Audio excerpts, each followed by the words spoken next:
వచనం చూద్దాం. మత్తయి సువార్త 2వ అధ్యాయము 1వ వచనం. రాజైన హేరోదు దినముల యందు యూదయ దేశపు యేసు పుట్టిన పిమ్మట ఇదిగో తూర్పు దేశపు జ్ఞానులు యెరూషలేమునకు వచ్చి దేవునికి మహిమ కలుగునుగాక. ఎవరంట వీళ్ళు? తూర్పు దేశపు జ్ఞానులు.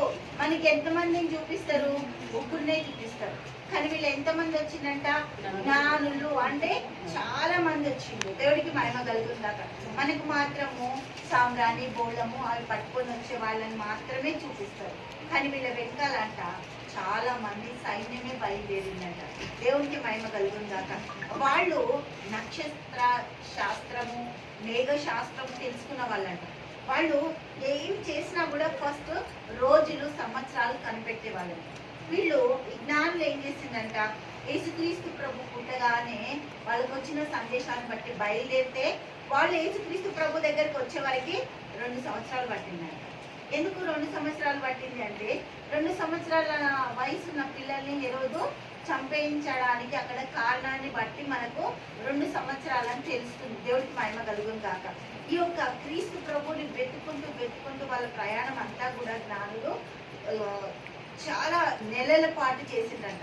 23 నెలలు వాళ్ళు చేసిన 24 నెలకు వచ్చేసరికి యేసుక్రీస్తు ప్రభు ఆ ఒక ప్రాంతంలో బెత్లెహేము ఆ ఊర్లో హేరోదు దగ్గర వాడు కనుగొన్నారంట. దేవునికి స్తోత్రం. నక్షత్రం వచ్చి హేరోదు దగ్గర ఆగిపోయిందంట. రాజ్యం దగ్గర ఆ రాజు దగ్గర ఆగిందంట. ఏంటి ఇక్కడే ఉన్నాడేమో అనుకుని వాళ్ళు రాజుని అడిగిందంట. పరిశీలన చేస్తే రాజు ఒకటే చెప్పిండంట. ఏమని? మీరు ఎక్కడ దొరికినా సరే మీరు వెతుక్కొని నాకు వచ్చి చెప్పండి అని.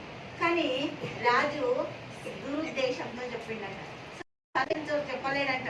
ఎక్కడ క్రీస్తు ప్రభు ఉన్నాడో మీరు చూసుకొని రండి, నేను కూడా వచ్చి పూజిస్తా, ఆయనకు అన్ని అప్పగిస్తా అనుకున్నాడట. దేవుడికి మహిమ కలుగును గాక. హల్లెలూయా. అవన్నీ కూడా తీసుకొచ్చి మీరు ముందు పూజించి ప్రార్థన చేయండి, నేను వెనకాల వస్తా. వాళ్ళు తెలుసుకొని వెళ్ళేటప్పటికి దూత వాళ్ళకి ఏం చెప్పేసిందట, రిటర్న్ హేరోదు చేస్తున్నది మోసం. దేవునికి స్తోత్రం. హేరోదు చేస్తున్న ఏంటంట? మోసం. వెళ్ళొద్దు, మీరు అడగొద్దు, మీరు ఇంటికి వెళ్ళండి. దేవునికి స్తోత్రం. ఎవరింటికి వెళ్ళమన్నాడు? హల్లెలూయా. దేవుడికి మహిమ కలుగును గాక. 8వ వచనం చూద్దాం. మత్తయి సువార్త 2వ అధ్యాయము 8వ వచనం. ఈ జనుల రాక హేరోదుకు కలవరం కలిగించిందంట. దుష్టుడికి ఏముంటది? నెమ్మది ఉండదు, వాడికి విశ్రాంతి ఉండదు, కలవరం ఉంటది. హేరోదుకి ఏమొచ్చేసిందంట? కలవరం వచ్చేసిందంట. ఎందుకు? గర్వంతో. దేవునికి స్తోత్రం. ఎందుకు గర్వము? నేనే రాజుని, వేరే రాజు ఉండడానికి ఎక్కడ కూడా వీలు లేదు. మన జీవితాలని రాజకుమారులుగా, రాజు ఒక కుమార్తె మనల్ని ఈ భూమి మీద ప్రతిష్ఠించడానికి పరలోకం విడిచి వచ్చిందట. దేవుడికి మహిమ కలుగుందాక. 8వ వచనం చూద్దాం. హల్లెలూయా. మీరు వెళ్ళి ఆ శిశువు విషయమై జాగ్రత్తగా విచారించి తెలుసుకొనగానే నేను నువ్వు వచ్చి ఆయనను పూజించినట్లు నాకు వర్తమానం తెండని చెప్పి వారిని బెత్లెహేమునకు పంపెను.